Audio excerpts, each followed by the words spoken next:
Muž, který mává ženě, má brýle.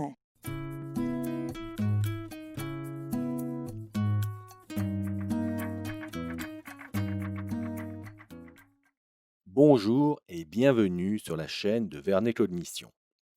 Vous venez d'entendre un petit exemple de langue tchèque.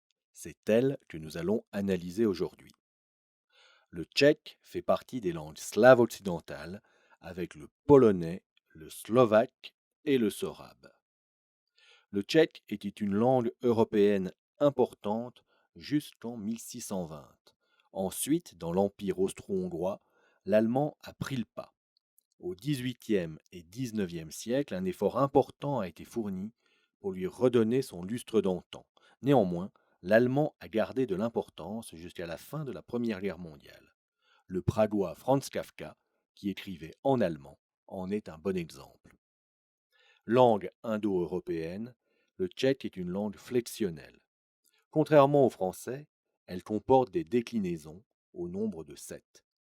Pour les enfants dont c'est la langue maternelle, la compréhension des aspects flexionnels du français sera plutôt naturelle.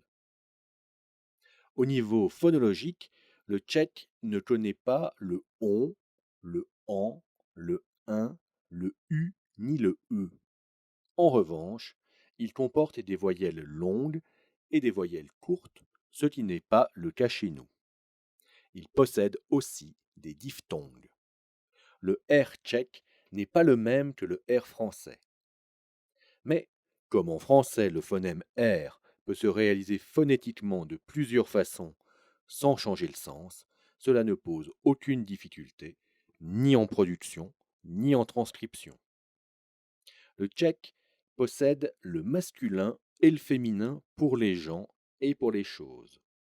Il ajoute néanmoins, dans certaines circonstances, un neutre au pluriel. Cela ne pose pas de difficulté pour les locuteurs qui apprennent le français. Il y a une autre particularité intéressante, le masculin animé est différent du masculin inanimé. Le tchèque comporte 2 pluriels. De 2 à 4, on utilise le pluriel normal, et à partir de 5, un génitif pluriel qui pourrait se traduire par beaucoup de ou plein de en français. Le tchèque est une langue sujet-verbe-objet, comme le français. Néanmoins, en tant que langue à déclinaison, les marques grammaticales sont inscrites par un suffixe, ce qui permet une plus grande liberté dans l'ordre des mots. Il existe plusieurs dialectes regroupés en 2 ensembles. Un groupe recouvrant grosso modo la Bohème et un autre la Moravie.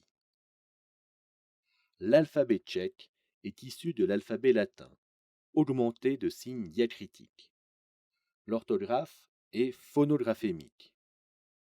L'apprentissage des difficultés orthographiques du français n'est donc pas évident pour les enfants qui ont appris à écrire en tchèque. Si on résume, en tant que langue indo-européenne, le tchèque n'est pas structurellement très différent du français. Il n'est néanmoins pas une langue latine, son lexique n'est pas très proche du nôtre. Avec les enfants parlant tchèque, il faut travailler la phonologie, essentiellement les voyelles nasales, ainsi que le U et le E. Les genres existent en tchèque, mais il faut apprendre le genre arbitraire de chacun des mots en français. Les articles n'existent pas en tchèque, il faut donc en faire comprendre le principe aux enfants. L'ordre des mots est plus souple en tchèque qu'en français. Il convient de montrer la positionnalité du français. Et pour finir, l'orthographe tchèque est transparente, alors que l'orthographe française est opaque. J'espère que cette petite vidéo vous aura plu.